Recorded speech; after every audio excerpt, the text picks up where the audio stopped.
ஆமென். ஹalleluya. வேதத்தை எடுத்துக்கொள்வோம். ஏசாயா தீர்க்கதரிசன புஸ்தகம் 57வது அதிகாரம் அதனுடைய 18வது வசனத்தை வாசிக்க கேட்கலாம். ஏசாயா 57:18.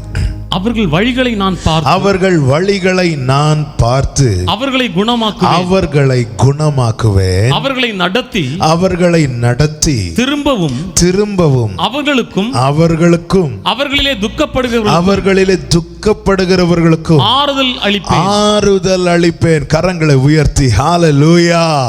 கர்த்தர் கடந்த நாளில் இந்த வார்த்தையை கொண்டு பேசினார், உணர்த்தினார். ஆமென். அநேக காரியங்களை கற்றுத்தந்தார். கர்த்தருக்கு மாத்திரம் மகிமை உண்டாவதாக. இந்த நாளிலே நாம் எல்லாருமே சேர்ந்து கேட்கிற ஒரே காரியம் என்ன தெரியுமா? குணமாக்கும் ஆண்டவரே, எங்களை குணமாக்கும், எங்கள் ஜனத்தை குணமாக்கும், பாதிப்புக்குள்ளாய் இருக்கிறவர்களை குணமாக்கும், தேசத்தை குணமாக்கும். இதுதான் நம்முடைய ஜெபம். எல்லா பரிசுத்தவான்களுடைய எல்லா தேவ பிள்ளைகளும் இதுதான் ஜெபம் பண்ணிட்டு இருக்கிறாங்க எல்லா இடங்களிலும். ஆமென். எனக்கு தெரிஞ்சு ஆமென், நான் நினைக்கிறேன் ஏறக்குறைய எல்லா சபைகளிலும் தினமும் ஜெபங்கள் இதற்காகவே ஏறெடுக்கப்படுகிறது. ஆமென். அநேகர் யூடியூப் மூலமாக, ஜூம் மீட் மூலமாய், மற்ற சோஷியல் மீடியா மூலமாக ஆமென் அநேகர் இணைந்து ஜெபிக்கிறார்கள், தனிமையில் ஜெபிக்கிறார்கள். ஆமென். கர்த்தர் நல்லவர். அநேக ஜெபங்கள் அவருடைய சமூகத்தை நோக்கி போய்கொண்டு இருக்கிறது. கர்த்தருக்கு மகிமை உண்டாவதாக. கர்த்தர் இந்த நாளிலே நம்மோடு பேசுகிற வார்த்தை இதுதான். கர்த்தர் குணமாக்குவேன் சொல்லுகிறார். குணமாக்காம நான் போக மாட்டேப்பா, நிச்சயமா குணமாக்குவேன் சொல்லுகிறார். ஆனா எப்படி குணமாக்குகிறாரா? அந்த வசனம் தெளிவாய் சொல்லுகிறது, அவர்கள் வழிகளை நான் பார்த்து. ஆமென். அவர்கள் பாதையை நான் பார்க்கிறேன், அவர்கள் வழிகளை நான் பார்த்து நான் அவர்களை குணமாக்குவேன் என்று கர்த்தர் சொல்லுகிறார். நம் தேவனை குறித்து நாம் அறிந்திருக்க வேண்டிய காரியங்கள் உண்டு. யோபு 34:21 சொல்லப்பட்டிருக்கிறது, அவருடைய கண்கள் மனுஷருடைய வழிகளை நோக்கி இருக்கிறது. ஆண்டவர் சமூகத்தில் வரும்போது அல்லது தேவாலயத்தில் கூடி இருக்கும்போது நாம் எப்படி இருக்கிறோம், ஆராதனை நேரத்தில் நாம் எப்படி இருக்கிறோம் என்று மட்டுமல்ல அவர் பார்க்கிறது. கொரிந்து சபைக்கு பவுல் எழுதும் போது உணர்த்தினது அதுதான். நீங்கள் தேவனுடைய ஆலயம் என்றும் தேவ ஆவியானவர் உங்களிடத்தில் வாசமா இருக்கிறார் என்றும் நீங்கள் அறியீர்களா? அப்போ வரங்கள்லாம் இருக்கு. அவங்க என்ன நினைச்சிட்டு இருக்கிறாங்க? நம்மிலும் அநேகர் என்ன நினைத்து கொண்டு இருக்கிறோம் தெரியுமா? சர்ச் கூடி வரும்போதும் அவர் வந்துருவார், நாம கூடும்போது அவர் வந்துருவார், நாம போகும்போது அவரும் போயிருவார் நினைக்கிறோம். இல்ல, அவர் நம்மோடு இருக்கிறவர், நமக்குள்ளே இருக்கிறவர், நம்முடைய வழிகளை பார்க்கிறார், நம்முடைய ஆமென் காலடிகளை பார்க்கிறார். நாம் எங்கே போகிறோம், எதை தெரிந்து கொள்ளுகிறோம், என்ன செய்கிறோம், இதை கர்த்தர் பார்க்கிறார். இந்த நாட்களில் ஒரு புறம் நாம் குணமாக்கும் என்று ஜெபித்துக் கொண்டிருக்கிற அதே வேளையிலே மறுபுறம் நாம் செய்ய வேண்டிய ஒரு காரியம் உண்டு. என்ன செய்ய வேண்டிய காரியம்? நம் பாதையை சரியாக்க வேண்டும், நம் பாதையை சீராக்க வேண்டும், நம் வழிகளை நேராக்க வேண்டும். நினிவேக்கு யோனா தீர்க்கதரிசியை கர்த்தர் அனுப்பி சொல்லுகிறார், இன்னும் 40 நாட்களிலே இந்த நினிவே பட்டணத்தை அழிக்க போகிறேன் என்று. அந்த செய்தியை கேட்டதும் ராஜா முதல் அத்தனை ஜனங்களும் செய்த காரியம் என்ன காரியங்களை, என்ன தீர்மானத்தோடு தேவ சமூகத்தில் இருக்கிறார்கள். யோனா தீர்க்கதரிசன புஸ்தகம் அதனுடைய 3வது அதிகாரத்தின் 8 முதல் 10 வரை வசனங்களை வாசிக்க கேட்கலாம். யோனா 3:8 முதல் 10 வரை வசனங்கள். மனுஷரும் மிருகங்களும் ரெட்டினால் மூடிக்கொண்டு தேவனை நோக்கி உரத்த சத்தமாய் கூப்பிடவும் அவரவர் தம் பொல்லாத வழியையும் தம் கைகளில் உள்ள கொடுமையையும் விட்டு திரும்பவும் கடவர்கள். யாருக்கு தெரியும்? நாம் அழிந்து போகாதபடிக்கு. ஒருவேளை தேவன் மனஸ்தாபப்பட்டு நம்முடைய உக்கிர கோபத்தை விட்டு திரும்பினாலும் திரும்புவார் என்று கூற சொன்னான். அவன் சொல்லுகிறான், ராஜா சொல்லுகிறான் ஜனங்களுக்கு, எல்லாரும் ஒரு காரியத்தை செய்யுங்க, 2 காரியத்தை செய்யுங்க. ஒன்று, தேவனை நோக்கி சத்தமிட்டு கூப்பிடுங்கள். அதுதான் ஜெபம். எல்லாரும் உபவாசத்தோடு இருங்க, தண்ணி கூட குடிக்காம உபவாசம் இருங்க. எல்லாரும் தேவனை நோக்கி சத்தமிட்டு கூப்பிடுங்கள். அதோடு மாத்திரமல்ல, அதோடு கூட இன்னொரு காரியத்தை அதோடு கூட சேர்த்து சொல்லுகிறான். ஒரு புறம் நீங்க ஜெபம் பண்ணுங்க, ஆனா மறுபுறத்தில் இன்னொரு காரியத்தை செய்யணும். என்ன? அவன் தன் பொல்லாத வழியை விட்டு திரும்பணும். தம்முடைய கிரியைகளின் கையில் உள்ள கொடுமையை விட்டு திரும்ப கடவர்கள். அப்போ இந்த நாட்களிலே ரெண்டு காரியம் பிரதானமாய் செய்ய வேண்டும். ஒரு புறம் தேவனை நோக்கி கண்ணீரோடு ஜெபிக்கணும், மறுபுறம் நம்முடைய கிரியைகளை சரி செய்ய வேண்டும். ஹalleluya. ஜெப நேரத்தில் மாத்திரம் கண்ணீரோடு ஜெபித்து விட்டு மற்ற நேரத்திலே நம் கால் போன போக்கிலும் மனம் போன போக்கிலும் போவோமானால் நம்முடைய ஜெபத்துக்கான பதில் தாமதித்துக் கொண்டிருக்கும் என்பதை ஆமென் சபையே நீ மறந்து விடாதே. அவர்கள் வழிகளை பார்த்து நான் அவர்களை குணமாக்குவேன். இங்கே ராஜா இப்படி சொல்லுகிறார், சத்தமிட்டு கூப்பிடுவோம், பொல்லாத வழியை விட்டு திரும்புவோம், கையில் உள்ள கொடுமையை நம்ம தூரப்படுத்துவோம், தீமையான காரியங்களை விட்டு விடுவோம், கர்த்தரிடத்தில் திரும்புவோம், கர்த்தரை நோக்கி ஜெபிப்போம், பொல்லாத வழியை விட்டு விடுவோம் என்று சொல்லுகிறார். ஜனங்கள் அதை செய்ய ஆரம்பிக்கிறார்கள். 10வது வசனத்தை வாசியுங்கள். அவர்கள் தங்கள் பொல்லாத வழியை விட்டு திரும்பினார்கள் என்று தேவன் அவர்களுடைய கிரியையை பார்த்து தாம் அவர்களுக்கு செய்வேன் என்று சொல்லி இருந்த தீங்கை குறித்து மனஸ்தாபப்பட்டு அதை செய்யாதிருந்தார். இவர்கள் சத்தமிட்டு கூப்பிடுகிறார்கள். வேதம் தெளிவாய் சொல்லுகிறது, தேவன் அவர்களுடைய கிரியைகளை பார்க்கிறார். வெறும் சத்தத்தை மட்டும் கேட்டு தேவன் செயல்படுகிறவராக இருந்தார்னா தேசத்துல எவ்வளவு பெரிய மாற்றம் நடந்திருக்கும். இந்தியா முழுவதும் இயேசுவை எப்பொழுதே அறிந்திருக்கும். வெறும் சத்தத்தை மாத்திரம் கேட்டு செயல்படுகிறவர் அல்ல. ஜனங்கள் சத்தமிடுகிறார்கள், கண்ணீர் வடிக்கிறார்கள், அதோடு கூட இன்னொரு காரியத்தை செய்யறாங்க, பொல்லாத வழியை விட்டு திரும்புறாங்க.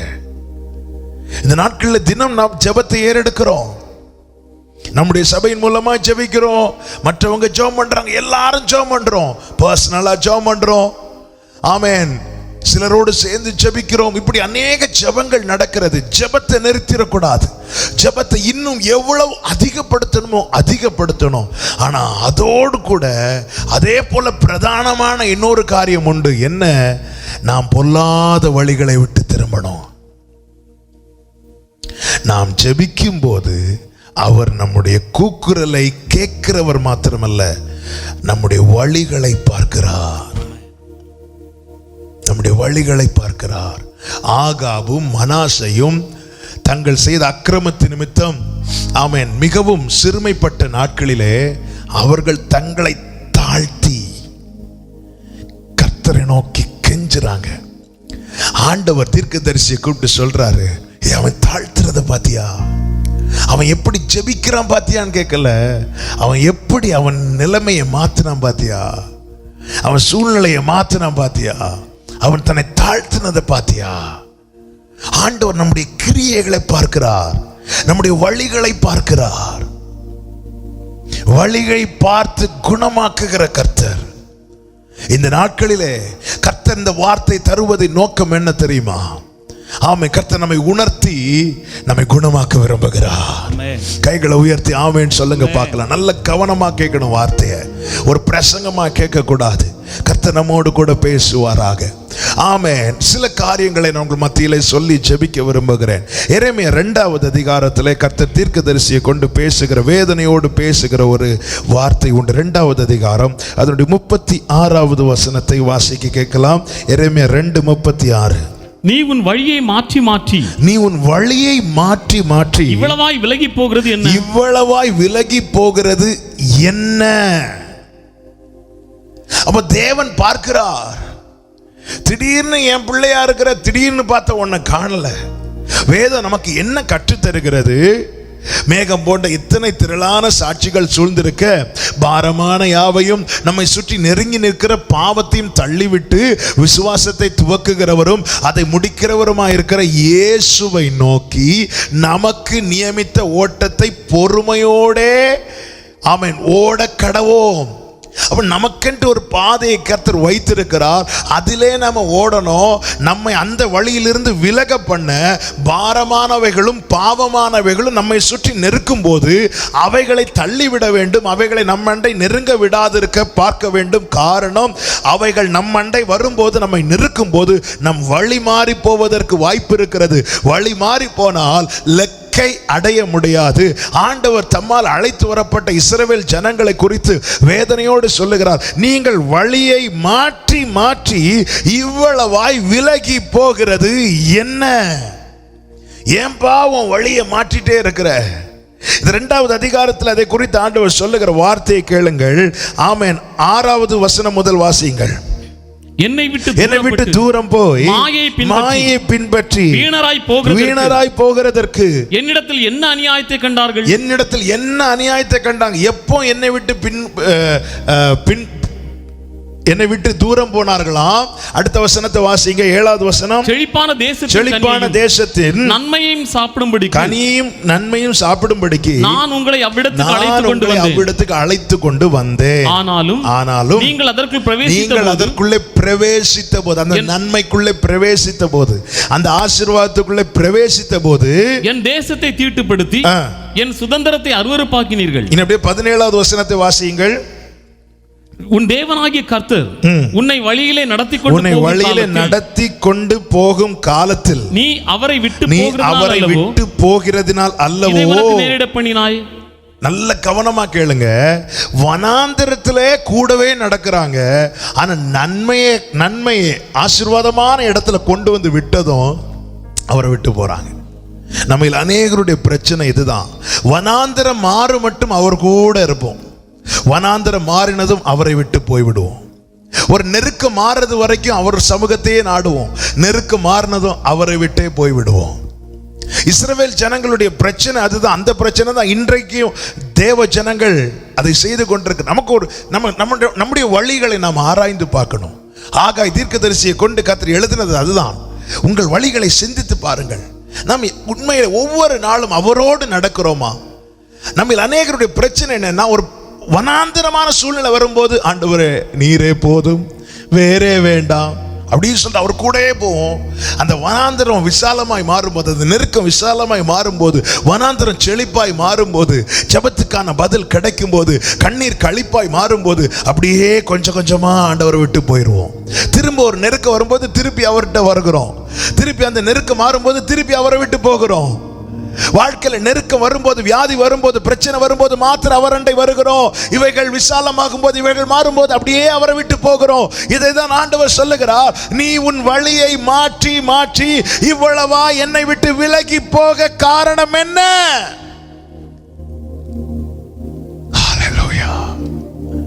நெகேமியா புஸ்தகத்திலும் இந்த வார்த்தைகளை சொல்லப்பட்டிருக்கும். நெகேமியா 9வது அதிகாரம் 27 28 வசனங்களை வாசிக்க கேட்கலாம். நெகேமியா 9 27 28.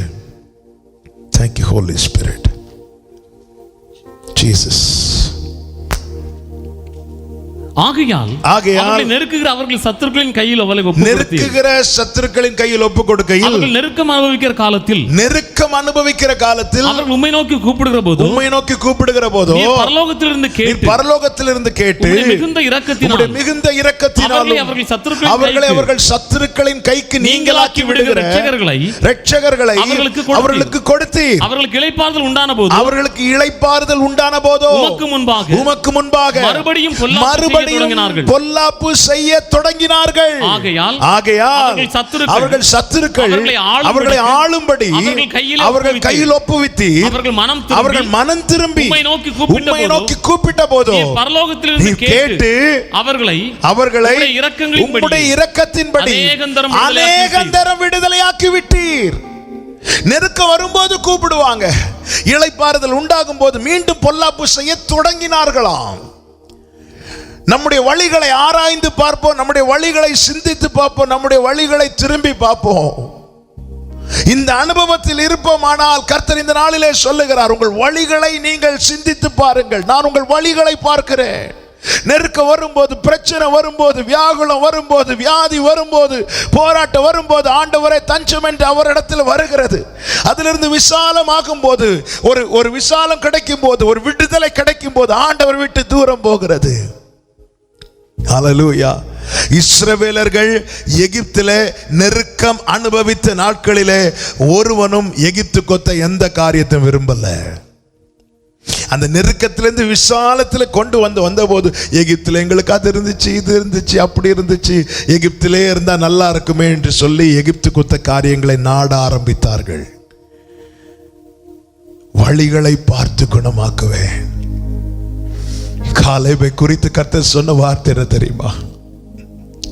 அன்னைக்கு அவனை அழைத்தது முதல் இன்றைக்கு வரைக்கும் அவன் உத்தமமா என்னை பின்பற்றுகிறான்.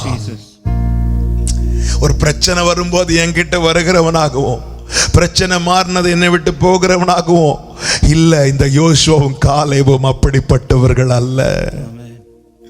நம்முடைய வாழ்க்கையில் நெருக்க வரும்போதும் வேதனை வரும்போதும் அதிகமாய் தேடுறோம். அதிலிருந்து தேவன் ஒரு விசாலத்தை தரும்போது, ஒரு விடுதலை தரும்போது, ஒரு இளைப்பாறுதலை தரும்போது மீண்டும் பொல்லாப்பு செய்ய துவங்குகிறோம். வேண்டாம் வேண்டாம், நெருக்கத்திலே, வியாதியிலே, போராட்டத்திலே வேண்டாம் வேண்டாம் என்று ஒதுக்கி வைத்த காரியங்கள் அதிலிருந்து விடுதலை கிடைத்த பிறகு மீண்டும் அதை நோக்கி போகிறோமே. இதை தான் கர்த்தர் சொல்லுகிறார், உங்கள் வழியை நீங்கள் மாற்றி மாற்றி இவ்வளவாய் விலகி போகிறது என்ன? எவ்வளவு கண்ணீர் விட்டும் எவ்வளவு கதறியும் ஏன் குணமாகவில்லை?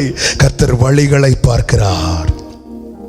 10 குஷ்டரோகிகள் தேவ சமூகத்திலே ஆண்டவரிடத்திலே வந்து தூரத்திலே நின்று உரத்த சத்தமிட்டு விடுதலைக்காய் கெஞ்சினார்கள். ஆண்டவர் சொன்னார், நீங்கள் போங்கள் என்று அனுப்பிவிட்டார். அவர்கள் போகிற வழியிலே குணமானார்கள், சொஸ்தமானார்கள். அதுல 9 பேர் அப்படியே போயிட்டாங்க. ஒருத்தர் மாத்திரம் திரும்பி வருகிறார்.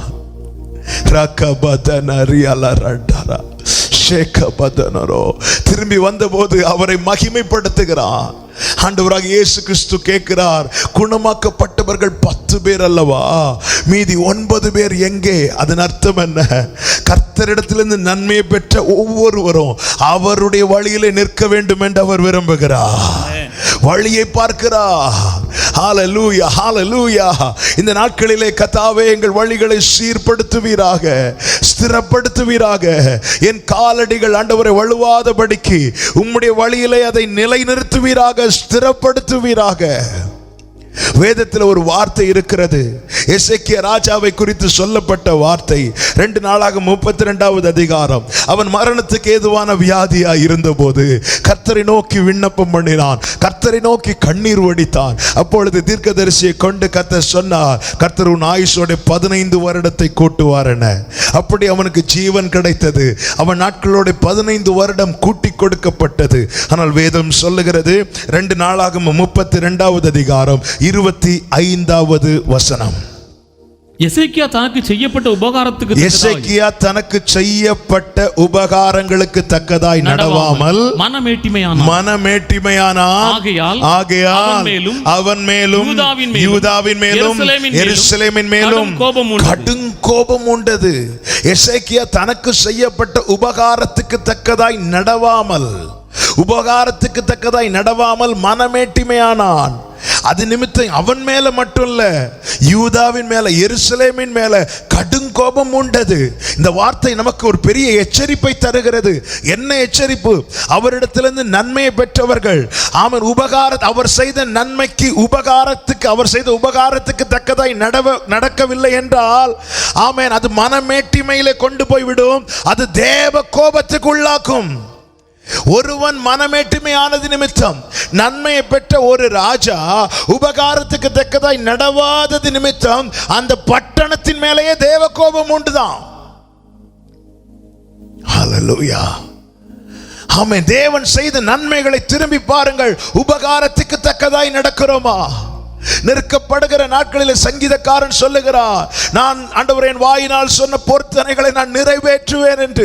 நெருக்கப்படுகிற நாட்களிலே சொல்லுகிறோம், ஆண்டவரே இப்படி இருப்பேன், ஆண்டவரே இனி அதை செய்வேன், ஆண்டவரே இதை செய்வேன். ஆண்டவரே கர்த்தர் கிருபையாய் இறங்கி விடுவிக்கிறார். ஆமென். ஜனங்கள் அன்று இஸ்ரவேலர்கள் நெருக்கம் அனுபவித்த நாட்களிலே எப்படி கர்த்தரை நோக்கி கூப்பிட்ட போது கர்த்தர் தமது இரக்கத்தினால் விடுவித்தாரோ அதை தான் இன்றும் செய்து கொண்டிருக்கிறார். அநேகம் தரம் விடுவித்திருக்கிறார். அநேகந்தரம் ஒரு முறை இருமுறை அல்ல, அநேகந்தரம் நாம் அவரால் காப்பாற்றப்பட்டு கொண்டிருக்கிறோம். இன்றும் காப்பாற்றப்படுகிறோம். ஆனால் கர்த்தர் பாரத்தோடு இந்த வார்த்தையை தந்து நம்மோடு பேசுகிறார். நீ உன் வழியை மாற்றி மாற்றி இவ்வளவாய் விலகி போக காரணம் என்ன? என்னை விட்டு தூரம் போய் மாயை பின்பற்றும்படிக்கு என்னிடத்தில் என்ன அநியாயத்தை கண்டார்கள் என்று ஆண்டவர் வேதனையோடு எரேமியா தீர்க்கதரிசியை கொண்டு பேசுகிறார். என்னிடத்தில் என்ன அநியாயத்தை கண்டாங்க? நீ கூப்பிடும் போதில் நான் உன்னை தப்புவித்தேனே, நீ கதறின போது உன் கண்ணீர் துடைத்தேனே, நீ தவித்த போது உன்னை தாங்கினேனே, நீ தடுமாறின போது உன்னை நான் சுமந்தேனே, உன்னை நான் எதற்கு விட்டு கொடுக்கவில்லையே, யார் கையில் விட்டு கொடுக்கவில்லையே. ஆமென். பார்வோனால் நீ நெருக்கப்பட்டும் உன்னை ஒடுங்கி போக நான் விடவில்லையே, உன்னை நான் பெருகல்லவா பண்ணினேன், உன் தீபம் அணையாமல் பாதுகாத்து உன்னை நான் இரத்தத்தால் மீட்டு இவ்வளவாய் கிருபையாய் கொண்டு வந்தேனே. நீ நெருக்கத்தில் என் கூட ஒழுங்காய் நடக்கிற, ஆனா உன் வாழ்க்கையில் ஒரு விசாலம் வரும்போது என்னை விட்டு ஏன் தூரம் போகிறாய்?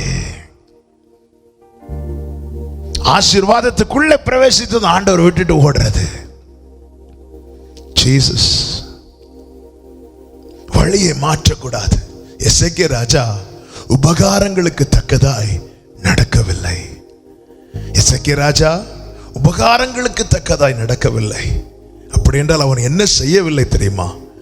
அவன் வியாதிப்பட்ட நாட்களிலே, நெருக்கத்தை அனுபவித்த நாட்களிலே அவன் தேவனிடத்தில் சொன்ன காரியங்களின்படி அவன் செய்ய தவறினான். தேவனிடத்தில் அவன் என்ன சொன்னான்? 3 காரியத்தை சொல்லுகிறான். ஏசாயா 38வது அதிகாரம். ஆமென். கர்த்தருக்கு மகிமை உண்டாவதாக. அதனுடைய 18, 19, 20 வசனங்களை வாசிக்க கேட்கலாம். பாதாளம் உம்மை துதியாது, மரணம் உம்மை போற்றாது. குழியில் இறங்குகிறவர்கள் உம்முடைய சத்தியத்தை தியானிப்பதில்லை. நான் இன்று செய்கிறது போல உயிரோடு இருக்கிறவனே உம்மை துதிப்பான். தகப்பன் பிள்ளைகளுக்கு உமது சத்தியத்தை தெரிவிப்பான்.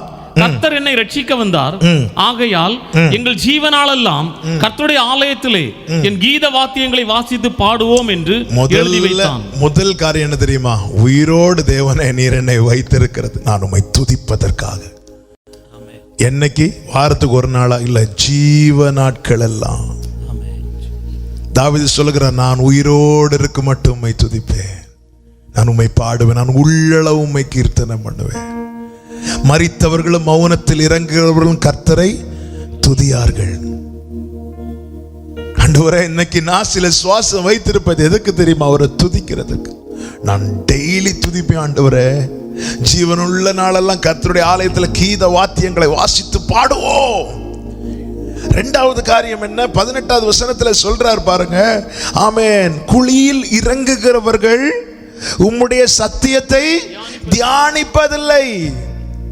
இப்ப 2வது காரியம் என்ன சொல்றேன்? ஆண்டவரே, நீங்க எனக்கு ஜீவன் தந்தா நான் இந்த சத்தியத்தை தியானிப்பேன் ஆண்டவரே, நான் இந்த சத்தியத்தை தியானிப்பேன் ஆண்டவரே. நான் குழியில் இறங்கிட்டேன், என்னால் இதை தியானிக்க முடியாது ஆண்டவரே. நான் சில சுவாசம் தந்திருப்பது எதற்காக? அவரை துதிப்பதற்காகவும் அவர் அருளிய சத்தியத்தை தியானிப்பதற்காகவும். ஆமென். 3வது பாருங்கள். ஆமென். 19 2வது பகுதியை வாசியுங்கள். தகப்பன் தன் பிள்ளைகளுக்கு உமது சத்தியத்தை தெரிவிப்பான். ஆண்டவரே, நான் தியானிக்கிறதோடு நிறுத்திட மாட்டேன், இந்த சத்தியத்தை சொல்லுவேன், என் பிள்ளைங்களுக்கு சொல்லுவேன், என் கூட இருக்கிறவங்களுக்கு சொல்லுவேன், கர்த்தரனை ரட்சிக்க வந்தார்னு சொல்லுவேன், உம்மை துதிப்பேன், உமது சத்தியத்தை தியானிப்பேன், உமது சத்தியத்தை சொல்லுவேன். அந்த நெருக்க வியாதியின் மரண போராட்டத்தில் இருந்து கர்த்தர் சுகத்தை கொடுக்கும் அந்த வேளையில் அவன் பண்ணின வார்த்தை, அவன் சொன்ன வார்த்தைகள். ஆனால் வேதம் சொல்லுகிறது, அவன் தன் உபகாரங்களுக்கு தக்கதாய் நடக்காமல் அவர்கள் வழிகளை பார்த்து நான் குணமாக்குவேன்.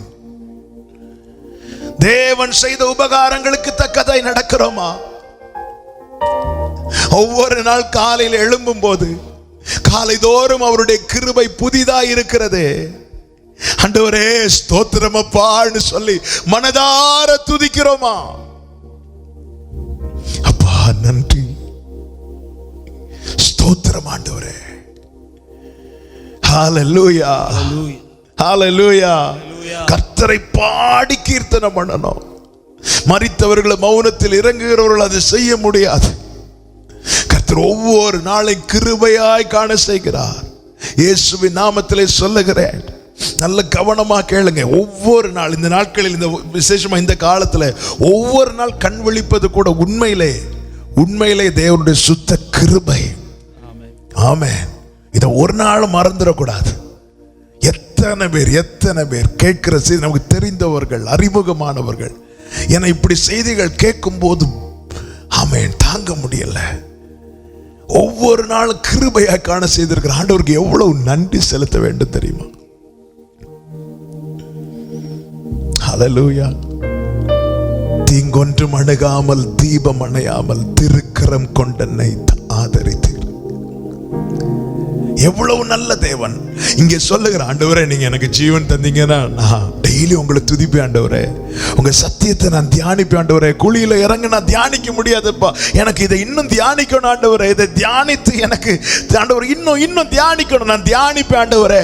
என் பிள்ளைங்களுக்கு நான் இந்த சத்தியத்தை சொல்லுவேன் ஆண்டவரே. இதெல்லாம் சொன்ன வாயினால் ஆண்டவர்கிட்ட. ஆனா வேதம் சொல்லுகிறது, அவன் தேவன் செய்த உபகாரங்களுக்கு தக்கதாய் நடக்கவில்லை. அதன் அர்த்தம் என்ன? இவைகளை அவன் செய்ய தவறிவிட்டான். நீ உன் வழியை மாற்றி மாற்றி இவ்வளவாய் விலகி போக காரணம் என்ன? ஒரு விசாலத்திலே கொண்டு வரும்போது, Thank you Holy Spirit. இன்னைக்கு இந்த வார்த்தைகள் வரும்போதே தகப்பனே எங்களை சரி பண்ணுவீராக. ஏன் இந்த வார்த்தைகளை கர்த்தர் தருகிறார் தெரியுமா? கர்த்தருடைய வார்த்தைகள் நம்மை சுத்திகரிக்கும். ஆமென் சொல்லுங்க பார்க்கலாம். கர்த்தருடைய வார்த்தை நம்மை சுத்திகரிக்கும். வழி விலகி இருக்கிற நம்மை அவருடைய வழியிலே கொண்டு வந்து நிறுத்தும். எனவேதான் கர்த்தர் வார்த்தையை தந்து நம்மை திருத்தி நம்மை குணமாக்க விரும்புகிறார். கர்த்தர் நம்மை திருத்தி. ஆமென். சங்கீதம் 65 அப்படித்தானே சொல்லப்பட்டிருக்கிறது. ஆமென். சங்கீதம் 65. கர்த்தருக்கு மகிமை உண்டாவதாக. 65வது சங்கீதம் அதனுடைய 9வது வசனம். தேவரீர் பூமியை விசாரித்து அதற்கு நீர் பாய்ச்சுகிறீர். தண்ணீர் நிறைந்த தேவநதியினால் அதை மிகவும் செழிப்பாக்குகிறீர். இப்படி நீர் அதை திருத்தி அவர்களுக்கு தானியத்தை விளைவிக்கிற. கைகளை உயர்த்தி ஆமென் சொல்லுங்க பார்க்கலாம். திருத்தி திருப்தியாக்குகிறார். திருத்தி. இன்னைக்கு கர்த்தர் தருகிற வார்த்தை என்ன தெரியுமா? அவ்வளவுதான்பா, நீ சரியில்லைப்பா, உன் ஜெபத்துக்கு நான் பதில் தர மாட்டேன்பா, நான் இப்படிதான்பா. அப்படி சொல்வதற்கல்ல. கர்த்தர் நம்மை திருத்தி நம்மை குணமாக்க விரும்புகிறார். நம்மை திருத்தி குணமாக்க விரும்புகிறார். அவர் செய்த உபகாரங்களுக்கு தக்கதாய் நடக்கிறோமா என்பதை சிந்தித்து பாருங்கள். உங்கள் வழிகளை சிந்தித்து பாருங்கள் என்று ஆகாய் 1வது அதிகாரம் 5வது வசனத்திலே பார்க்கிறோம். நீங்கள் உங்கள் வழிகளை சிந்தித்து பாருங்கள். உபகாரங்களுக்கு தக்கதாய் நடக்கிறோமா? உபகாரங்களுக்கு தக்கதாய் நடக்கிறோமா? Thank you Holy Spirit. தேவன் நமக்கு செய்த நன்மைகளுக்கு தக்க உபகாரங்களுக்கு தக்கதாய் நடக்கிறோமா? சங்கீதம் 14 சொல்லப்பட்டிருக்கிறது, எல்லாரும் வழி விலகி கெட்டு போனார்கள். அப்போ வழி விலகினாலே நம்ம எதை நோக்கி போயிட்டு இருக்கிறோம்? ஒரு கெடுதலை நோக்கி போய் கொண்டிருக்கிறோம். வழி விலகி கெட்டு போனார்கள். தகப்பனோடு 2 பிள்ளைங்க இருக்கிறாங்க. ஒரு மகன் தகப்பனுடைய சொத்து மேல கண்ணு, இன்னொரு மகனுக்கு தகப்பனுக்கு மேல கண்ணு. என் அப்பா கூடவே இருக்கணும், அப்பா கூடவே இருக்கணும். இன்னொருத்தனுக்கு அப்பா கூட இருக்கிறது பிடிக்கல. அப்ப எதுக்காக அப்பா கூட இருக்கிறான்? அப்பாக்கு சொத்து மேல கண்ணு. அப்பாக்கு சொத்தை எப்படியாவது வாங்கிட்டு வழி விலகி போனான். வழி விலகி போனான். பஞ்ச காலம் வந்தது. 2 பிள்ளைங்க இருந்தாங்க. ஒருவன் கெடவில்லை, ஒருவன் கெட்டு போனான். தகப்பனை விட்டு தூரம் போனவன் கெட்டு போனான். எல்லாவற்றையும் இழந்தான். தகப்பன் அவன் திரும்பி வரும்போது பாதரட்சியை கொடுக்கிறார், வஸ்திரத்தை கொடுக்கிறார், மோதிரத்தை கொடுக்கிறார்னா என்ன அர்த்தம்? இவை எல்லாவற்றையும் அவன் இழந்தான். எல்லாவற்றையும் இழந்தான். வழி விலகி கெட்டு போனார்கள். தேவன் இந்த நாளிலே நம்மோடு பேச காரணம், நம்மை திருத்தி நம்மை குணமாக்க விரும்புகிறார். நம்மை குணமாக்க விரும்புகிறார். உபகாரங்களுக்கு தக்கதாய் நடக்கிறோமா? உபகாரங்களுக்கு தக்கதாய் நடக்கிறோமா? தேவன் அதை பார்க்கிறார். ஆமென். எபேசு சபையை பார்த்து சொல்லுகிறார், எல்லாம் நல்லா இருக்குப்பா, நல்ல ஊழியம் செய்றீங்க, எல்லாம் சூப்பர். ஆனா ஆதியில கொண்டிருந்த அன்பை விட்டா என்று உன் பேரில் எனக்கு ஒரு குறை உண்டு. அப்ப எங்கேயோ மாற்றம் வந்துட்டு, எதுலையோ ஒரு மாற்றம் வந்துட்டு. நம்ம ரொம்ப வேகமா ஓடிட்டு இருக்கோம். ரொம்ப வேகமா கேட்ட எல்லாமே நான் ஆண்டவருக்காக செய்யறேன், ஆண்டவருக்காக, எல்லாம் ஆண்டவருக்காக தான். ஆனா ஏதோ ஒரு இடத்துல மாறிட்டு, ஏதோ ஒரு இடத்துல மாற்றம் வந்துட்டு. உங்கள் வழிகளை சிந்தித்து பாருங்கள். நெகேமியா 8வது அதிகாரம் 9வது அதிகாரத்துல அதுல ஜனங்கள் சொல்லுகிற வார்த்தையை கேளுங்கள். 33வது வசனம். எங்களுக்கு நேரிட பண்ணின எல்லாவற்றிலும் நீர் நீதி உள்ளவர். எங்களுக்கு நேரிட பண்ணின எல்லாவற்றிலும் நீர் நீதி உள்ளவர் ஆண்டவரே. உண்மையாய் நடப்பித்தீர். நீர் உண்மையாய் நடப்பித்தீர். நாங்களோ ஆகாமியம் பண்ணினோம். நாங்க தான் தப்பு பண்ணோம். இன்னைக்கு இந்த நிலையில் இருக்க காரணம் என்ன? கீழே படிக்கும் போது வாசியுங்கள், தொடர்ந்து வாசியுங்கள். எங்கள் ராஜாக்களும் எங்கள் பிரபுக்களும் எங்கள் ஆசாரியர்கள் எங்கள் பிதாக்களும் உம்முடைய நியாயப்பிரமாணத்தின்படி செய்யாமல் உம்முடைய கற்பனைகளை நீர் அவர்களை கடிந்து கொண்டு உம்முடைய சாட்சிகளையும் கவனியாமல் போனார்கள். அவர்கள் தங்கள் ராஜ்யத்திலும் நீர் அவர்களுக்கு கொடுத்த உம்முடைய பெரிய தயையிலும் நீர் அவர்களுக்கு முன்பாக திறந்து வைத்த விசாலமும் செழிப்புமான தேசத்தில் உமக்கு ஊழியம் செய்யாமலும் தங்கள் துர்க்கர்மங்களை விட்டு திரும்பாமலும் போனார்கள். இதோ இன்றைய தினம் நாங்கள் அடிமைகளாய் இருக்கிறோம்.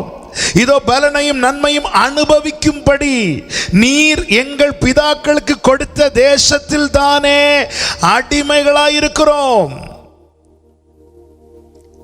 பலன், அதாவது அனுபவிக்கும்படி, மகிழ்ந்திருக்கும்படி கொடுக்கப்பட்ட நாட்களில், கொடுக்கப்பட்ட இடத்தில், கொடுக்கப்பட்ட ஆசீர்வாதத்தில் அவைகளை அனுபவிக்க முடியாம அடிமையா இருக்க காரணம் என்ன? ஆண்டவருடைய வார்த்தையை நாங்கள் கவனியாம எங்கள் துர்க்கர்மங்களை விட்டு நாங்கள் திரும்பாமல் போய்விட்டோம்.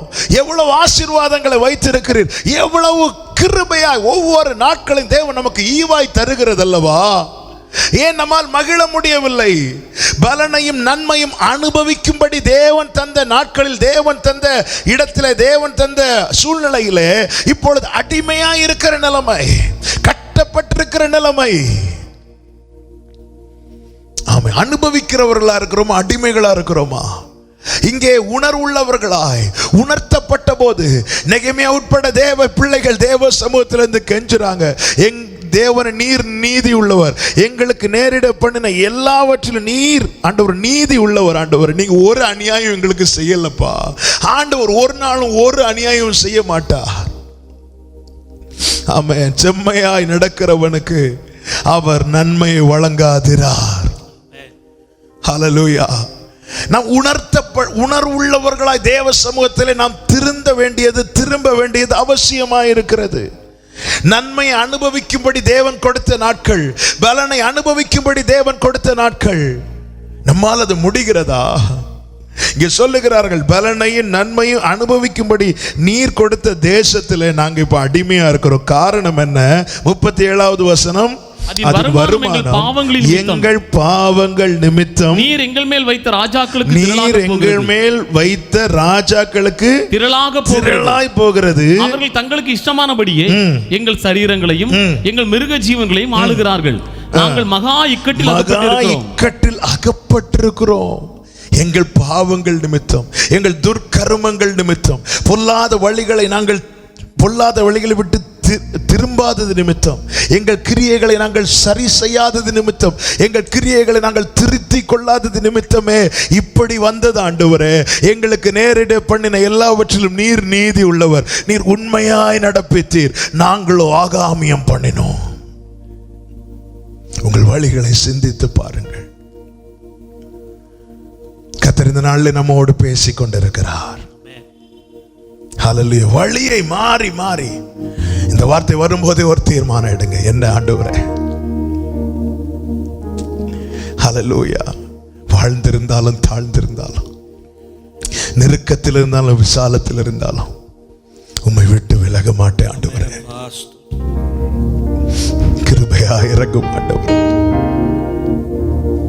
நெருக்க வரும்போது ஆண்டவர் நெருங்கி வருது, நெருக்க வரும்போது நெருங்கி வருது, விசாலம் வந்ததும் விலகி போகிறது. இப்படி வழியை மாற்றி மாற்றி மாற்றி மாற்றி இன்னைக்கு மகா இக்கட்டில் அகப்பட்டிருக்கிறோமே, மகா இக்கட்டில் அகப்பட்டிருக்கிறோம். ஜீசஸ். நெருக்கம் வரும்போது நெருங்கி வருவது, விசாலம் உண்டாகும் போது விலகி போவது, இது மிகப்பெரிய இக்கட்டில் அகப்படுத்தும். உன் வழியை மாற்றி மாற்றி விலகாதே. அவரை அண்டிக் கொள்ளுகிற அனைவரும் பாக்கியவான்கள். வழியை மாற்றுவது அது நம்மை வேதனைக்குள்ளாக்கும். பாதையை மாற்றுவது வேதனைக்குள்ளாக்கும். அடுத்து ஒரு வார்த்தையை பாருங்கள். ஏசாயா 31வது அதிகாரம் 1வது வசனம். ஏசாயா தீர்க்கதரிசன புத்தகம் 31:1. சகாயம் அடையும்படி இஸ்ரவேலரின் பரிசுத்தரை நோக்காமல் கர்த்தரை தேடாமலும் எகிப்துக்கு போய் குதிரைகள் மேல் நம்பிக்கை வைத்து ரதங்கள் அநேகமாய் இருப்பதினால்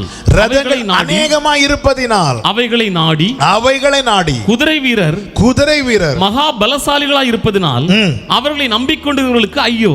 தேவனை நோக்காமல், தேவனை நம்பாமல் உலகம் எதன் மேல் நம்பிக்கை வைத்திருக்கிறதோ அதன் மேல நாம நம்பிக்கை வைக்கிறோமே. ஆண்டவர் சகாயம் அடையும்படி நீ என்னை நோக்கவில்லை. ஆண்டவர் வழிகளை பார்த்து குணமாக்குகிறவர். இந்த நாளில் நம்மோடு பேசுகிற வார்த்தை சகாயம் அடையும்படி நீ என்னை நோக்கவில்லை. ஏன் நோக்கவில்லை? ஆமென். எகிப்து ஜனங்கள் எல்லாம் எங்க போறாங்க? எதன் மேல நம்பிக்கையா இருக்கிறாங்க? எது இருந்தா நடக்கும், எது இருந்தா வாய்க்கும்னு சொல்றாங்க. எப்படி நடந்தா காரியம் நடக்கும், யாரை போய் பார்த்தா காரியம் நடக்கும்னு சொல்றாங்க. அதன் பின்னாக நீயும் போகிறாயே. ஆமென். நல்ல கவனிங்க. நாம் எதை நம்புகிறோமோ அதை நோக்கி இருப்போம். யார் அதிகம் நம்புறோமோ அல்லது யார் மேல் நம்முடைய நம்பிக்கை இருக்கோ அவரை தான் நம்ம நோக்கி இருப்போம்.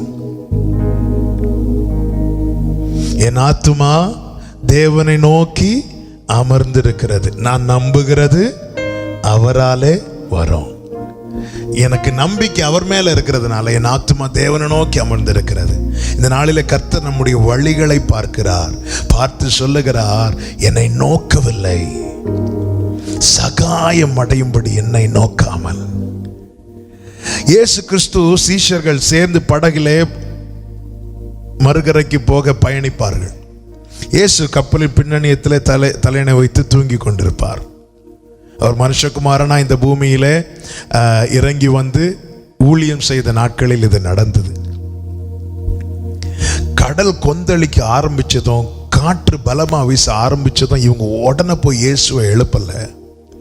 படகு மூழ்கிற தருவாய் வரும்போது இனி பிழைப்போம் என்கிற நம்பிக்கை கம்ப்ளீட்டா போயிட்டு உடனே வந்து இயேசுவை, போதகரே நாங்கள் மடிகிறோமே, உமக்கு கவலை இல்லையா?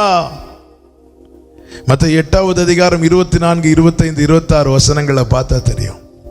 உடனே இயேசு எழுந்து காற்றையும் கடலையும் அதட்டவில்லை.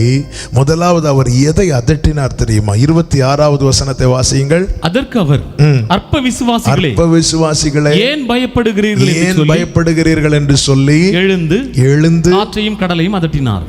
முதல்ல அவங்க அவிசுவாசத்தை அதட்டினார். ஏன்?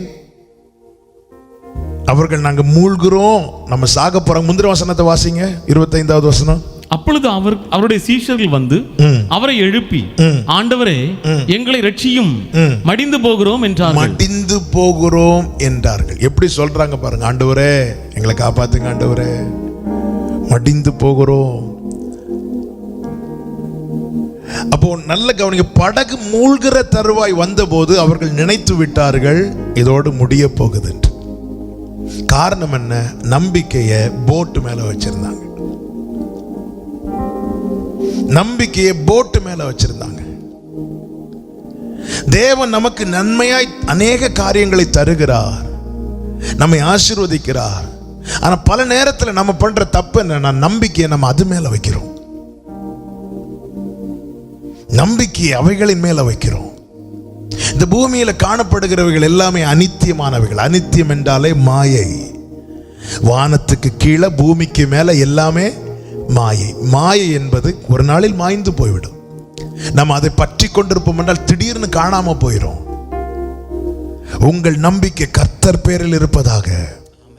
நீங்கள் சகாயம் அடையும்படிக்கு உடனே காற்றடிக்குது, கடல் கொந்தளிக்குது, உடனே போட்டையே பார்த்துட்டு இருக்கிறாங்க. போட்டு மூழ்கிற ரேஞ்ச் வரும்போது இப்போ கர்த்தரை தேடுறது வேற. இனி இந்த போட்டை நம்பி பிரயோஜனம் இல்லை. அநேகர் கர்த்தரை தேடுவது எல்லா இடத்திலும் போய் பார்த்துட்டு வேற இனி வாய்ப்பே இல்லை, ஒரு வழி இல்லைங்கிற நிலைமை வரும்போது கர்த்தரிடத்தில் வருகிறது. நம்முடைய ஆரம்ப நிலை இப்படி இருக்கலாம், ஆனால் வாழ்க்கை ஃபுல்லாவே இப்படி இருக்குமானால் 12 வருடம் பெரும்பாடு உள்ள ஸ்திரீ அநேக வைத்தியர்களால் மிகவும் வருத்தப்பட்டவள், மிகவும் பாதிக்கப்பட்டவள். அதன் அர்த்தம் என்ன? அவ போகாத ஹாஸ்பிட்டல் கிடையாது, பார்க்காத டாக்டர்ஸ் கிடையாது, செய்யாத மருந்து கிடையாது, எல்லாம் பார்த்துட்டு எதுவுமே வேலைக்கு ஆகல. இப்போ இயேசுவின் இடத்திலே வருகிறாள். அவள் இருந்த நாட்களில் அன்னைக்கு தான் அவள் இயேசுவை குறித்து கேள்விப்படுகிறாள். ஆனா நம்ம பிரச்சனை என்ன தெரியுமா? நமக்கு எல்லாத்துக்கும் சொல்யூஷன் இயேசுன்னு தெரியும். நம்ம முதல்ல ஆண்டவர்கிட்ட வருகிற அந்த அனுபவத்தை மாற்றி விட்டு எல்லாத்தையும் போய் பார்த்துட்டு ஒரு காரியம் நடக்கணுமா, உடனே இன்னாருக்கு ஃபோன் பண்ணுவோம், இவங்களை போய் பார்ப்போம், இவங்களை தேடும், இவங்கள்ட்ட போய் கேட்கலாம். ஆமென். ஒரு எந்த காரியத்துக்குமே ஆமென் உலகத்தான் செய்கிற வழி, உலகத்தான் செய்கிற காரியத்தை போல செய்துவிட்டு வாய்க்கவில்லை என்றால், கைகூடி வரவில்லை என்றால் கடைசியில கர்த்தரிடத்தில் வருகிற நிலைமை. ஆண்டவர் முதல்ல காற்றையும் கடலையும் அதட்டவில்லை, அவர்களுடைய சூழ்நிலை, அவங்க இருந்த அந்த நிலையை தான் அதட்டினார். அற்ப விசுவாசி என்றார். அற்ப 26வது வசனத்தை வாசியுங்கள். அதற்கு அவர், அற்ப விசுவாசிகளே ஏன் பயப்படுகிறீர்கள்? அற்ப விசுவாசிகளே, முதல்ல அவங்கள பார்த்து பேசுகிறார், அதன் பிறகு காற்றையும் கடலையும் பார்த்து பேசுகிறார். ஒரு பிரச்சனை வரும்போது முதல்ல நம்ம அவரை பார்க்கிறோமா? ஹல்லேலூயா. எசேக்கியா மரணத்துக்கு ஏதுவான வியாதியில் இருந்தபோது ஏசாயா வந்து சொல்லிட்டு போனது உடனே ஏசாயாவிட்டே கேட்கல, ஏசாயாவை பார்க்கல, அவன் சுவர்புறமாய் திரும்பிட்டான். ஏசாயாவை விட்டு முகத்தை திருப்பி கர்த்தரை பார்க்கிறான். கர்த்தர் ஏசாயாவை அனுப்புகிறார். ஹல்லேலூயா. கர்த்தர் சூழ்நிலைகளை வாய்க்க பண்ணுவார். எந்த காரியத்தையும் வாய்க்க பண்ணுகிறது கர்த்தர். எக்காலத்திலும் கர்த்தரை நம்புங்கள். நமக்கு கடைசியில தான் ஆண்டவர் ஞாபகமே வருது. அதை தான் கர்த்தர் இங்கே வேதனையோடு ஏசாயா தீர்க்கதரிசியை கொண்டு சொல்லுகிறார். சகாயம் அடையும்படிக்கு இஸ்ரவேலின் பரிசுத்தத்தை நோக்காமல் எகிப்தின் மேல நம்பிக்கை வைத்திருக்கிறார்களே. சங்கீதம் 22:5 என்ன சொல்லப்பட்டிருக்கிறது? உம்மை நம்பி வெட்கப்பட்டு போகாதிருந்தார்கள். அவரை நம்பினவர்கள் வெட்கப்பட்டு போக அவர் விடமாட்டார். அவரை தேடுகிறவர்களை அவர் கைவிட மாட்டார். அவரை தேடுகிறவர்களை கைவிட மாட்டார். நம்பினவர்களை வெட்கப்பட்டு போக விட மாட்டார். எனவே அவருடைய நாமத்தை அறிந்தவர்கள் அவரை நம்பி இருப்பார்கள். எத்தியோப்பியன் ஆகிய எபத்மெலேக்குக்கு எரேமியாவை கொண்டு கர்த்தர் சொன்ன அருமையான ஒரு வார்த்தை இருக்கிறது.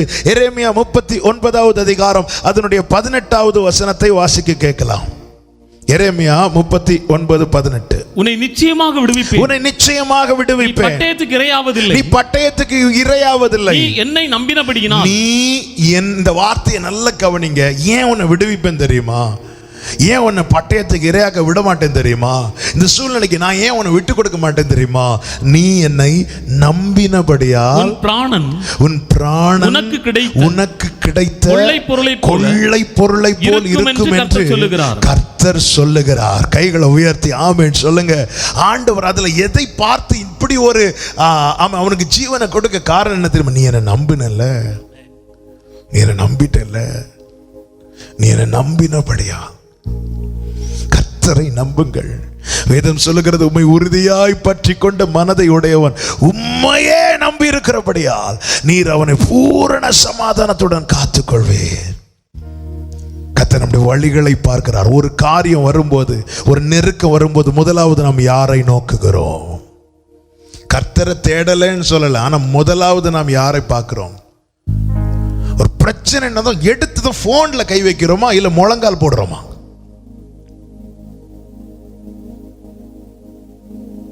ஒரு சின்ன கொஞ்சம் மனசுக்கு கஷ்டமா இருக்கு, உடனே போன் எடு, யாருக்காவது கூப்பிடு, அப்படி போடுறோமா இல்ல உடனே முழங்கால் போடுறோமா இல்ல பைபிள் எடுக்கிறோமா? நம்ம என்ன செய்கிறோம்? கர்த்தர் அதை பார்க்கிறார், அந்த வழிகளை பார்க்கிறார். நம்ம போன் பண்ணி 4 பேருக்கு போன் பண்ணி 4 பேரும் எடுக்காத உடனே கூப்பிட்டு யாரும் வரலன்னா, எதிர்பார்த்தது நடக்கலைன்னா உடனே நீரே போதும் எனக்கு யாருண்டு. நமக்கு தான் பாட்டு இருக்குல்ல இஷ்டத்துக்கு. ஹல்லேலூயா. ஆமென். ஆண்டவர் எல்லாவற்றையும் பார்க்கிறார். நாம் ஒரு காரியத்தை தேவனிடத்தில் கேட்கும் போது தேவன் நாம் கேட்கிற காரியத்தை மாத்திரமல்ல, எத்தனாவது இதுக்கு முன்னாடி இதை நாம் யாரிடத்தில் எல்லாம் கேட்டிருக்கிறோம் என்றும் அவர் பார்க்கிறார். ஆண்டவரே, எனக்கு தேவை சந்திக்கப்படும். ஆண்டவரே, எனக்கு ஒரு 50,000 ரூபாய் கடன் இருக்கு. ஆண்டவரே, இந்த 50,000 ரூபாய் கடன் தேவை சந்திக்கப்பட, எனக்கு இந்த கடன் இந்த தேவை சந்திக்கப்பட எனக்கு இந்த பணத்தை தாங்க ஆண்டவரே நான் கேட்கும்போது ஆண்டவர் நிச்சயம் தருவார். அதுக்கு முன்னாடி அவர் இதே விண்ணப்பத்தை யார்கிட்டெல்லாம் வச்சிருக்கிறான்னு பார்ப்பார். இங்க எவ்வளவுதான் ஆண்டவர் ஃபோன் லிஸ்ட் எல்லாமே அவர்கிட்ட இருக்கு. 10 பேர்கிட்ட ஃபோன் பண்ணி 50,000 ரூபாய் கேட்டு கிடைக்கல, 11வது நபரா ஆண்டவர்கிட்ட கேட்கிறோம். சகாயம் அடையும்படிக்கு இஸ்ரவேலரின் பரிசுத்தத்தை நோக்காமல். எந்த ஒரு காரியம் ஒரு நெருக்கமோ பிரச்சனையோ நல்ல கவனிங்க. பவுல் போய் அனனியாவை தேடல, பவுல் கர்த்தரை தேடினா, கர்த்தர் அனனியாவை அனுப்பினார். பார்வை இழந்ததும் அனனியா ஜெபம் பண்ணா சுகம் கிடைக்கும்னு சொல்லிட்டு நேரா போய் அனனியாவை தேடல, கர்த்தரை தேடினா. கர்த்தர் காரியத்தை வாய்க்க பண்ணுவார். காகம் அப்பம் கொண்டு வருதுன்னு சொல்லிட்டு நம்பிக்கையை காகத்துக்கு மேல வைக்கலாமா? காகத்தை ஸ்டாப் பண்ணிடுவார் உடனே. நீ கிளம்பு, சாரிபாத்துக்கு போ. நம்முடைய நம்பிக்கை எதன் மேல வச்சிருக்கிறோம்? யார் மேல வச்சிருக்கிறோம்? நாம் கர்த்தரை உண்மையாய் நம்புவோம். ஆனால் எந்த காரியத்துக்கும் முதலாவது நம்முடைய தேடல் அவராதான் இருக்கணும். அவர்தான். அவர்கிட்ட கேட்போம். கேட்கும் போது அவர் உணர்த்துவார், இந்த காரியத்தை நேரா போய் பாரு, இந்த காரியத்தை இப்படி செய். நம்ம எல்லாத்தையும் பார்த்துட்டு வேற வழியே இல்லைன்னு வரும்போது அலைந்து திரிந்து ஆபிரகாம மாதிரி இருக்க மாட்டேங்கிற ஆகார மாதிரி தான் இருக்கிறோம். அவள் அலைந்து திரிந்து தண்ணி எங்கும் கிடைக்கலன்னு வந்ததும் போய் உட்கார்ந்துருந்து என்ன செய்ய ஆரம்பிச்சா? அழ ஆரம்பிச்சா. இதை முதலே செஞ்சிருக்கலாமே ஆகாரே. அலைந்து திரிந்து எல்லாத்தையும் பார்த்துட்டு யாரை பார்க்க முடியுமோ அவங்கள போய் பார்த்தாச்சு, யார்கிட்ட கேட்க முடியுமோ அவங்கள்ட்ட போய் கேட்டாச்சு. எல்லாத்தையும் முடிச்சுட்டு வந்து உக்காந்துருந்தா கடைசியில் சரி வேற வழியில் ஆண்டவர்கிட்ட. நெகேமியா என்ன செய்தார் தெரியுமா? முதலாவது எருசலேமின் அலங்கம் இடிக்கப்பட்டதை அறிந்ததும் உடனே ராஜாவுக்கு பானபாத்திரம், ராஜாவுக்கு திராட்சரசம் பரிமாறுகிறவன் அல்லவா நெகேமியா. உடனே போய் ராஜாட்ட கேட்டானா? இல்ல, தேவ சமூகத்தில் உட்கார்ந்து ஜெபித்து கர்த்தரை நோக்கி பார்த்து, பரலோகத்தின் தேவனே காரியத்தை கைகூடி வர பண்ணும் என்று கேட்டுவிட்டு அவன் வேலையை பார்க்க போற இடத்துல அவன் முகத்தை பார்த்து ராஜா கேட்கிறார், உனக்கு ஏதோ முகம் சரியில்லையோ, மன துக்கமான்னு கேட்கும்போது உடனே ராஜா கிட்ட தன்னுடைய காரியத்தை சொல்லுகிறான். சொன்னதும் ராஜா கர்த்தருடைய கரம் அவன் மேல நன்மையா இருந்தபடினால கேட்ட காரியத்தை ராஜா என்ன பண்ணாரு? வாய்க்க பண்ணினார். எஸ்தர் ராஜாவுக்கு பிரியமானவளை தெரிந்தெடுக்கப்பட்டவள். மொர்தெகாய் சொல்ற, நீ போய் கேளு, நீ போய் சொன்னா ராஜா கண்டிப்பா செய்வார். உடனே ஆமாமா, ஏன்னா அவருக்கு ரொம்ப பிடிக்கும், அதனால நான் போனா எனக்கு கண்டிப்பா ஃபேவர் பண்ணுவார்னு சொல்லிட்டு உடனே போனாங்களா எஸ்தர்? இல்ல, 3 நாள் ஃபாஸ்டிங் இருந்து ஜெபம் பண்றாங்க. முதல்ல என்னதான் அதிகாரத்தில் இருக்கிறவங்க, என்னதான் நல்ல அதிகாரத்தில் நல்ல பொசிஷன்ல இருக்கிறவங்க நமக்கு தெரிஞ்சவங்களா இருந்தாலும் நம்முடைய தேடல் முதல்ல அங்க இருக்கணும். ஆமென். அவள் 3 நாள் உபவாசித்து ஜெபித்த பிறகு அரண்மனைக்குள்ள என்ட்ராகிறா. ஆமென். பொற்செங்கோல் அவளுக்கு தயவின் செங்கோல் நீட்டப்பட்டது. எனக்கு அவங்கள தெரியும், இவங்கள தெரியும், அப்படி தெரியும், இப்படி தெரியும். ஆண்டவர் பரலோகத்தில் வீட்டு இருக்கிறவர் நாங்கள் பண்ணி கேளு 8 பேரை கூப்பிட்டியா? கூப்பிடு. இன்னொரு 8 பேருக்கு ஃபோன் பண்ணி கேளு. கிடைக்காது. கடைசியில் யாக்கிட்டு தான் வரணும். நான் கர்த்தரை நம்புகிறோமா? நம்முடைய வழிகளை அவர் பார்க்கிறார். எதற்காக இந்த வார்த்தைகள் பேசப்படுகிறது தெரியுமா? எந்த காரியத்துக்கும் நீங்க கர்த்தரை நம்புங்க. கர்த்தரை நம்புங்கள். அவர் காரியத்தை வாய்க்க பண்ணுவார். அவர் காரியத்தை வாய்க்க பண்ணுவார். உங்கள் நம்பிக்கை கர்த்தர் பேரில் இருப்பதாக. ஆமென் சொல்லுங்க பார்க்கலாம். மூன்றாவது பாருங்கள், 106வது சங்கீதம் 43வது வசனம். அநேகந்தரம் அவர்களை விடுவித்தார், அநேகந்தரம் விடுவித்தார். அவர்களோ தங்கள் யோசனையினால் அவருக்கு விரோதமாய் கலகம் பண்ணி தங்களுடைய அக்கிரமத்தினால் சிறுமைப்படுத்தப்பட்டார். யோசனையில கலகம் பண்றது, யோசனையில தேவனுக்கு விரோதமா யோசிக்கிறது. எது தேவனுக்கு விரோதமான யோசனை?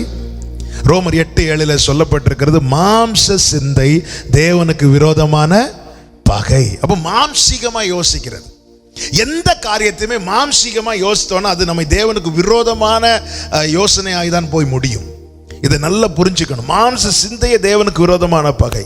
மத்தேயு 16வது அதிகாரத்துல ஆண்டவராக இயேசு கிறிஸ்து சீஷர்களிடத்துல கேட்பார், ஜனங்கள் என்ன யார் என்று சொல்றாங்க? அவங்க யோவான் சொல்றாங்க, சிலர் தீர்க்கதரிசிகள் ஒருவர் சொல்றாங்க, சிலர் எலியான் சொல்றாங்க. ஆண்டவர், ஓகே, நீங்கள் என்ன யார் என்று சொல்லுகிறீர்கள்? உடனே பேதுரு சொல்லுவார், நீர் உன்னதமான தேவனுடைய குமாரன் ஆகிய கிறிஸ்து. இயேசு கிறிஸ்து உடனே அவரை பாராட்டுவார்.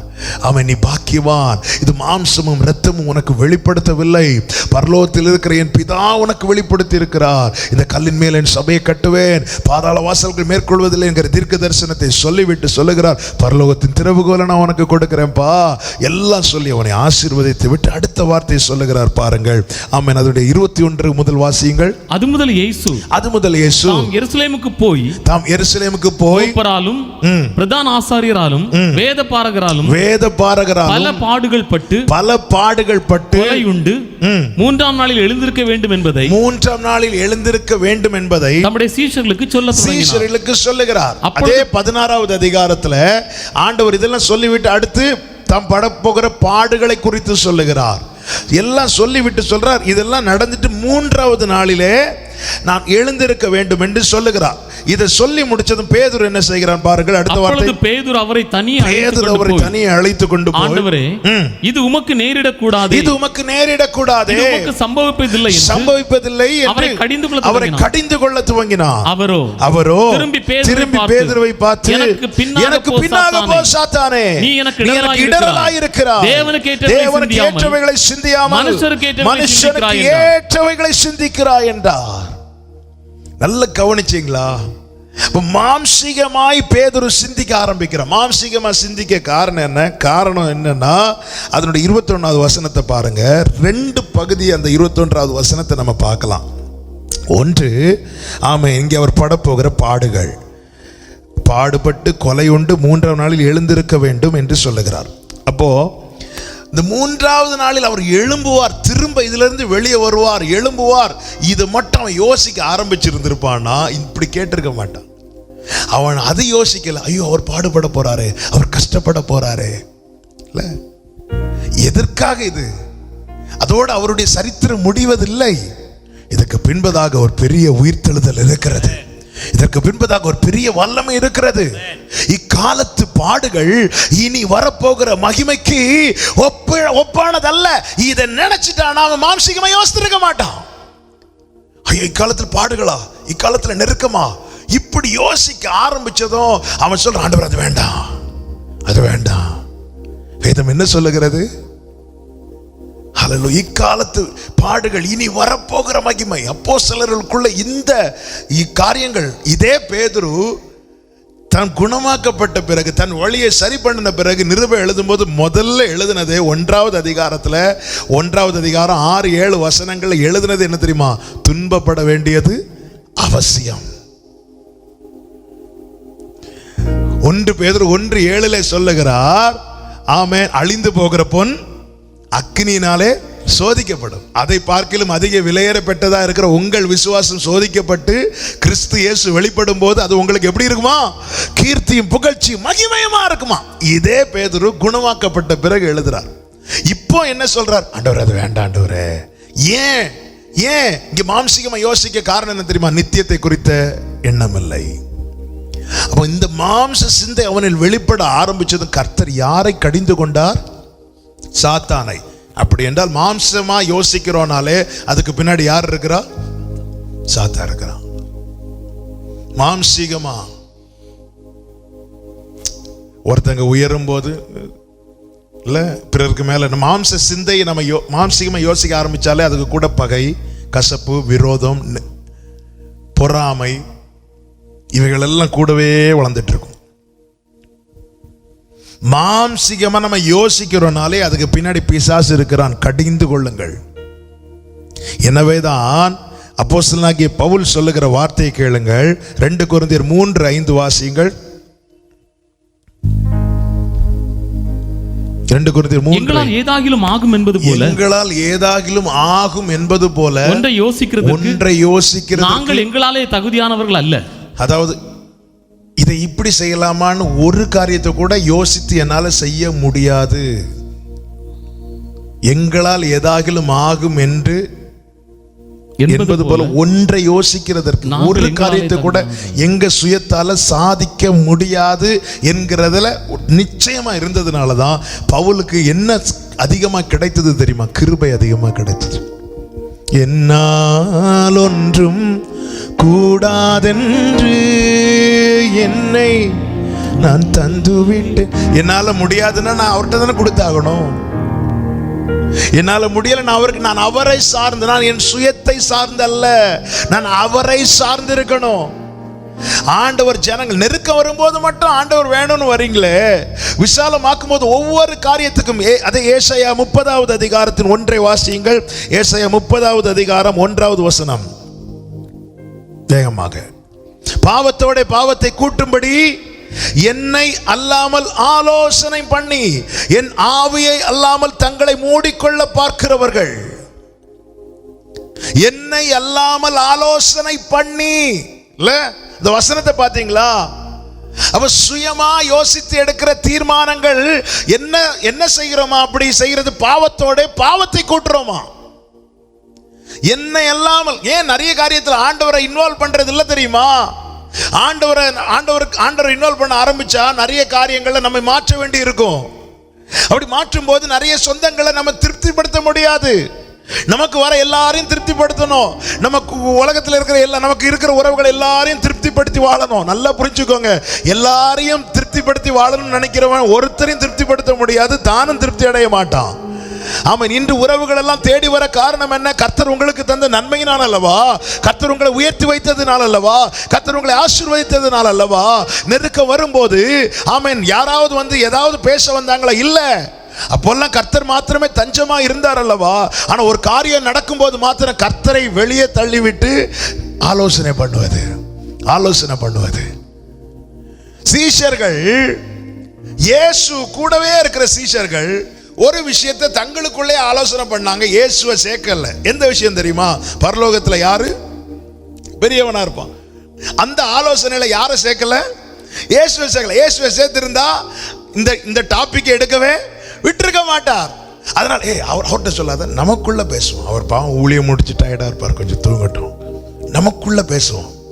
நான் பரலோகத்தில் நான் இப்படி இருப்பேன், நீ இப்படி இருப்ப, என்னை எல்லாம் ஆலோசனை பண்ணி. ஆண்டவர் பார்த்துட்டு ஒரு சின்ன பிள்ளைய கூட்டார். இங்க வாமா, இங்க பாரு, இதே மாதிரி நீ மாறலன்னா நீ பரலோகத்துக்குள்ள வரவே மாட்டேன். ஹல்லேலூயா. நம் பல காரியங்கள் அவரை எல்லாம் ஆலோசனை பண்ணுகிறோம். பவுல் சொல்லுகிறார், எங்களுடைய எந்த எண்ணத்தையுமே நாங்கள் கிறிஸ்துவுக்கு கீழ்ப்படுத்துகிறோம். எனக்குள்ள ஆண்டவர் இப்படி ஒரு காரியம் செய்யணும்னு, ஒரு காரியம் இப்படி செய்தால் நல்லா இருக்கும்னு வரும்போது, ஆண்டவரே உடனே அவரை நான் நினைக்கணும், அவர்கிட்ட நான் அதை சொல்லணும். என் யோசனைகள், எனக்குள் எழும்புகிற எண்ணங்களை, யோசனைகளை நான் அவருக்கு தெரியப்படுத்தும் போது அது நலமானது என்றால், நல்ல நான் அந்த வார்த்தை இப்படி எழுதி வைத்தேன், எனக்குள் எழும்புகிற எண்ணங்கள், யோசனைகள் நன்மையானது என்றால் அவர் தட்டி கொடுப்பார், தீமையானது என்றால் அதை தட்டி விடுவார். ஆமென். நமக்குள்ள நிறைய எண்ணங்கள் எழும்பும் தெரியுமா?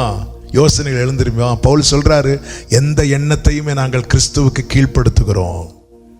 அப்படி கீழ்ப்படுத்தும் போது என்ன ஆகும்? நன்மையானதை தட்டி கொடுப்பார், தீமையானதை தட்டி விடுவார். பேதுருக்கு அதை செய்தாரே.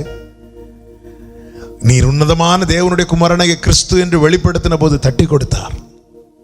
சூப்பர், நீ பாக்கியவான். ஆண்டவரை இப்படி உங்களுக்கு சம்பவிக்க கூடாது என்ன தீமையான காரியத்தை வெளிப்படுத்தின போது அதை தட்டி விட்டார்.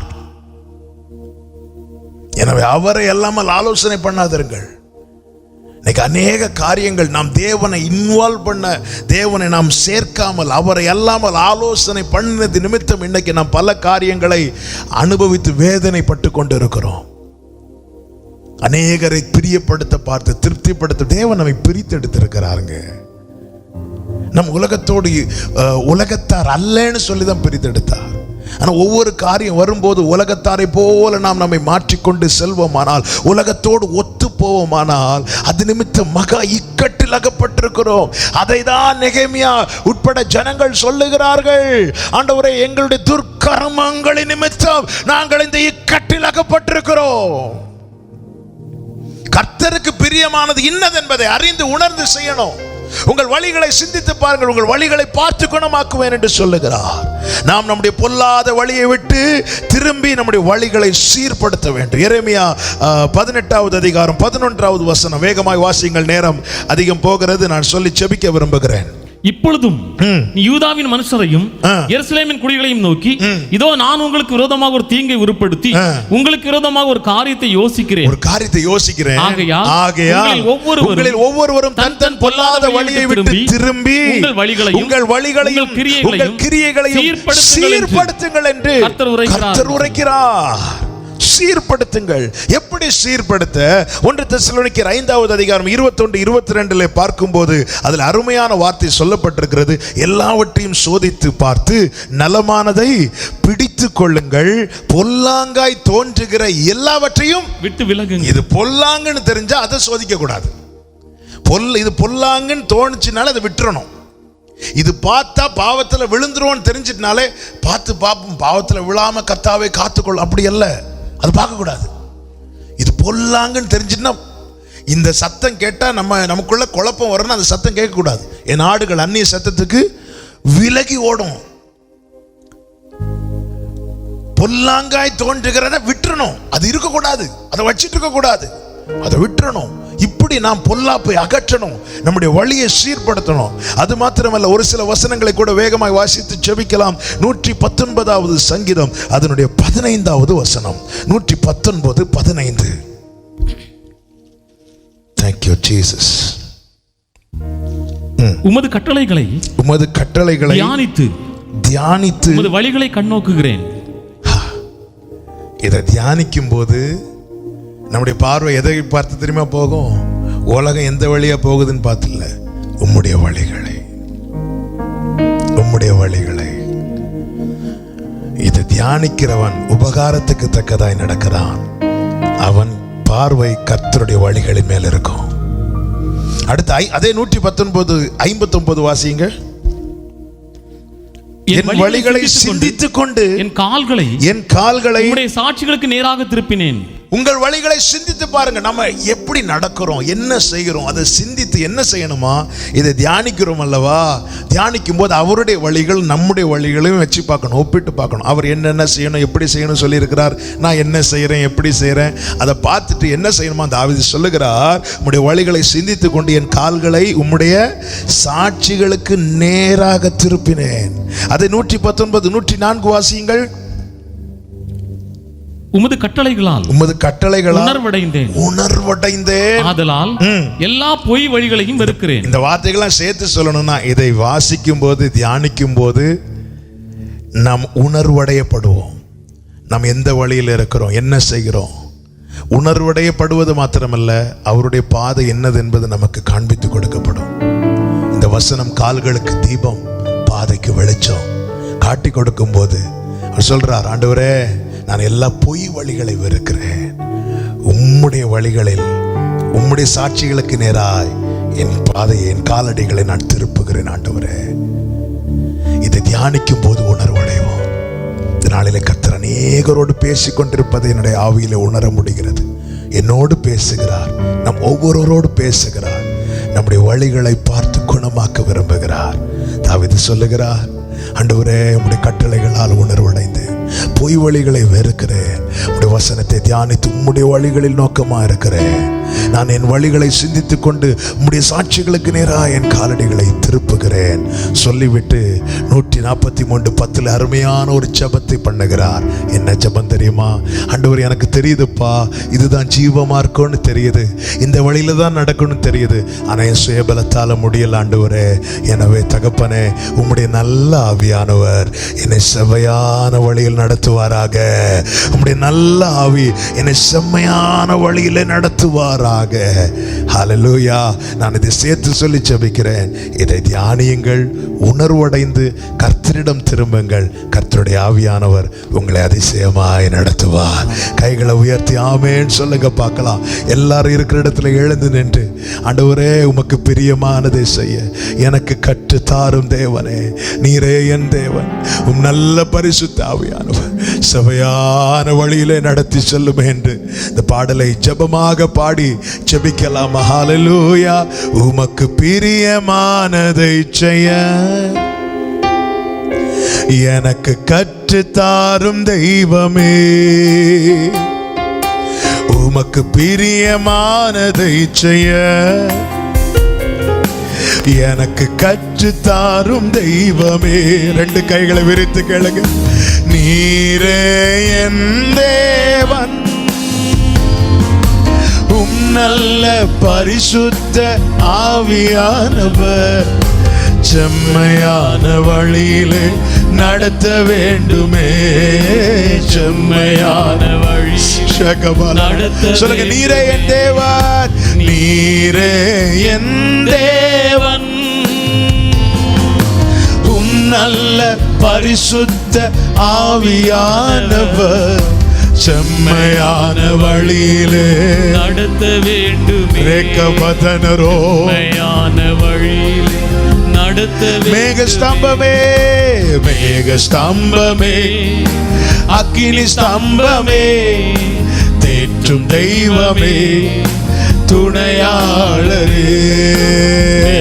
ஸ்தம்பமே அப்பா, அக்கினி ஸ்தம்பமே, ராஜா, தேற்றும் தெய்வமே, ஆமென். துணையாளரே. ஹல்லேலூயா.